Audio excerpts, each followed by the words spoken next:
क्या आपको ये बात अजीब नहीं लगती कि आपने अपने जिंदगी के 15 साल स्कूल में दिए, जहां हमें ये सिखाया गया कि आखिर क्या सोचना है, कब चुप बैठना है, कैसे परमिशन मांगनी है, किस तरीके से चलना है, उठना है। बस ये सब आपको नहीं लगता ये हमें एम्प्लॉयर बनने की ट्रेनिंग दे रहे हैं rather than being a human? क्योंकि अगर ऐसा ही होता तो आज जितने भी लीडर्स होते वो ऐसे ही ट्रेनिंग से आते, पर वो लोग अलग चलते हैं।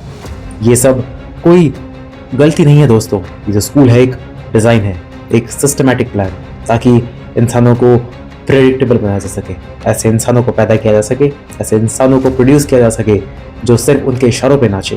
क्योंकि याद रखना, आज जितने भी बड़े नेता हैं, जितने भी बड़े पावरफुल लोग हैं, वो सब इस सिस्टम से अलग चलते हैं। उनकी सोच अलग है, उनकी चाल, उनकी भंगिमा, सब कुछ इन सब से बहुत ही अलग है। इन्होंने सिस्टम खड़ा किया है और हम सिस्टम फॉलो कर रहे हैं उन्हीं के इशारों पे। आज आप जितने भी बड़े बड़े स्कूल देखते हैं देश और दुनिया में, उन सब की नींव रखी गई थी 19वीं सदी में, 19वीं सदी के प्रशिया में। नेपोलियनिक वॉर्स के दौरान रशिया ने डिसाइड किया कि उन्हें अपने आर्मी में ऐसे लोग चाहिए जो डिसिप्लिन्ड हो, ओबीडियंट हो, जो अपना दिमाग ना चलाए, सिर्फ जैसा कहा जाए वैसा काम करे।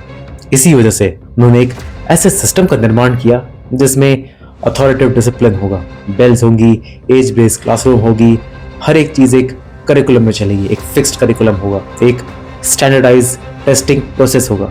Sounds familiar right? ये सब हमें अपने आज के स्कूलों में देखने को मिलता है, चाहे वो कितना ही बड़ा स्कूल क्यों ना हो। इन सब में कहीं ना कहीं ये करिकुलम, ये पैटर्न आपको जरूर नोटिस में आएगा। जो आर्मी है, जो ऑफिस है, इन सब में भी तो यही होता है। उन्हें भी ऐसे लोग नहीं चाहिए जो अपना दिमाग चलाए, जो अपनी राय देना है बॉस को, भाई काम ऐसे होना चाहिए, काम वैसे होना चाहिए। सिर्फ ऐसे लोगों की ज़रूरत है जो हाँ बोले तो हाँ, ना बोले तो ना। और याद रखना, इस सिस्टम को क्रिएटिव रेबल नहीं चाहिए, उन्हें चाहिए तो सिर्फ स्ट्रॉन्ग एग्जीक्यूटर्स। आज जो ये बेल सिस्टम है, ये ओरिजिनली स्कूल के लिए डिज़ाइन नहीं की गई थी, ये बल्कि फैक्ट्री में शिफ्ट चेंज के लिए डिज़ाइन की गई थी।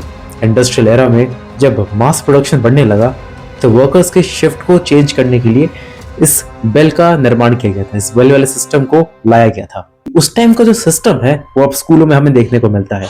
40 मिनट मैथ की क्लास, 40 मिनट साइंस की क्लास, 10 मिनट का ब्रेक होता है। और इन्हीं सब में हम जब अपने ब्रेन को डीप थिंकिंग में बस ले जाने के मोड में होते हैं, उसी टाइम टंग से घंटी बज जाती है और हमारे दिमाग की भी टंग टंग हो जाती है।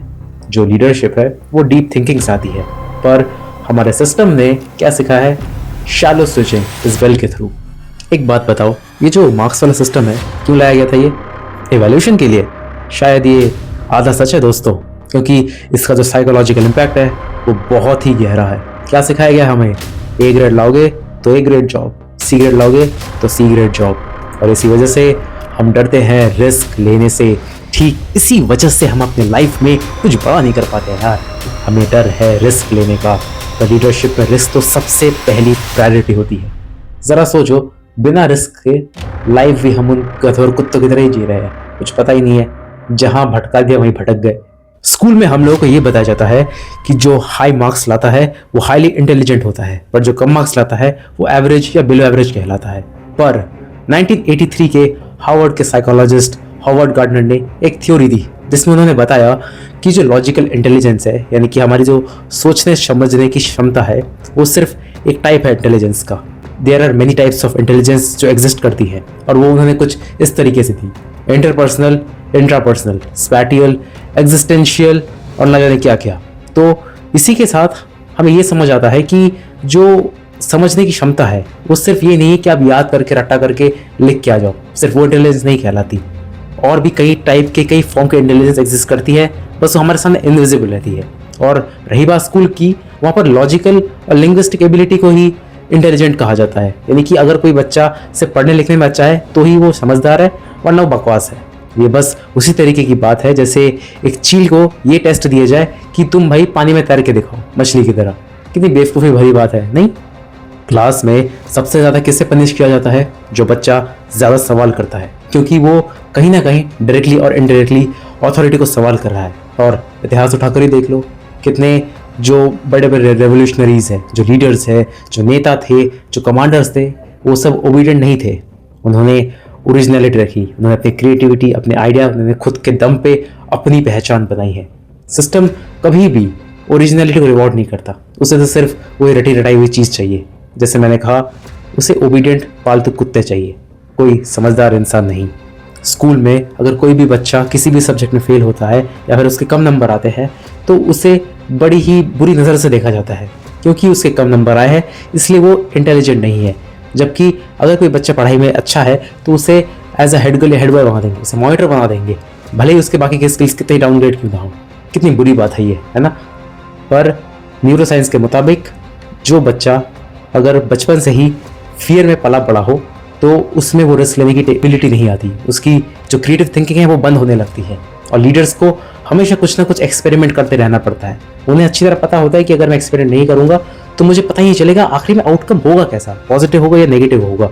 और एक्सपेरिमेंट करने के लिए आपको एक सेफ फेलियर एनवायरनमेंट चाहिए कि अगर आप फेल हो भी जाओ तब भी आप दोबारा उठ खड़े हो, आपको लोग सपोर्ट करे, दोबारा तू उठ खड़े हो, दोबारा तू कम बैक कर। पर स्कूल अपॉर्चुनिटी बड़ी रेयरली प्रोवाइड करता है। सबसे बड़ा ट्विस्ट, स्कूल कोई विलन नहीं है। ऐसे बहुत सारे स्कूल हैं जो बच्चों को ये अपॉर्चुनिटी प्रोवाइड करते हैं कि वो लोग हर फील्ड में, हर एक्टिविटी में अपडेटेड रहें, हमेशा नॉलेजेबल रहें, स्किलफुल रहें। हाँ, पर तब भी एक मेजॉरिटी जो थॉट है, एक मेजॉरिटी जो लोगों की सोच है यही रहती है कि जो बच्चा पढ़ने लिखने में अच्छा है वो समझदार है। देखो ये सब आज से नहीं है, मैंने तुम्हें पहले भी बताया, ये सदियों पुराना है, क्योंकि ये इंडस्ट्रियल जो ब्लूप्रिंट है वो आज भी फॉलो होता जा रहा है। आज जब हम इस एआई और इन्फॉर्मेशन के ज़माने में आ चुके हैं, जब हमें पता है कि रटने से ज़्यादा आपको ये आना चाहिए कि आप जो आपके पास जो टूल्स अवेलेबल है उसे आप कैसे यूटिलाइज करो। आपके पास कम्युनिकेशन स्किल होनी चाहिए, आपके पास प्रेजेंटेशन स्किल होनी चाहिए। पर ये जो अपडेट है सिस्टम में ये स्लो है, या हो सकता है जानबूझ के स्लो रखा गया हो। पर अगर तुम लोगों को सही में लीडर बनना है तो आज से कुछ एक काम ज़रूर शुरू करने पड़ेंगे।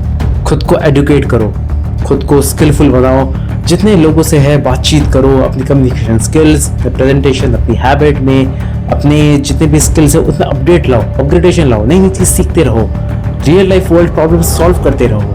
10 जगह जाओ, उनसे पूछो क्या हो रहा है, कैसे हो रहा है, नहीं हो रहा, हर चीज़ में क्यूरियस रहो, क्योंकि लीडर कभी भी किसी के नीचे दबा हुआ नहीं रहता। वो खुद अपनी आइडेंटिटी खुद क्रिएट करता है।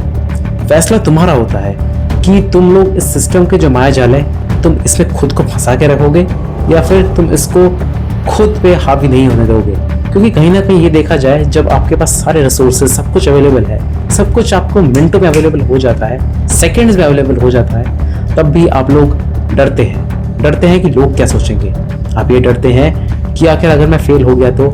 ये जो डर है ये बड़ा खतरनाक है। भले ही सिस्टम ने शुरू से बिठाया हो, पर अगर ये तुम्हारी वीडियो आंखें खोल रहा है तो फिर अब खुद पे काम करना शुरू कर दो, क्योंकि दुनिया बहुत रैपिडली बदल रही है। अब तुम्हारे हाथों में अपनी ज़िंदगी का कंट्रोल है। तुम अपना जो स्कूल का जो रिपोर्ट कार्ड है उससे देख के ही तुम अपने को वैल्यू डिसाइड नहीं कर सकते। अब तुम्हारे हाथों में है कि तुम खुद को किस नज़र से और किस तरीके से तुम अपने आप को देखोगे, एज अ वीक पर्सन या एज अ स्ट्रॉन्ग लीडर।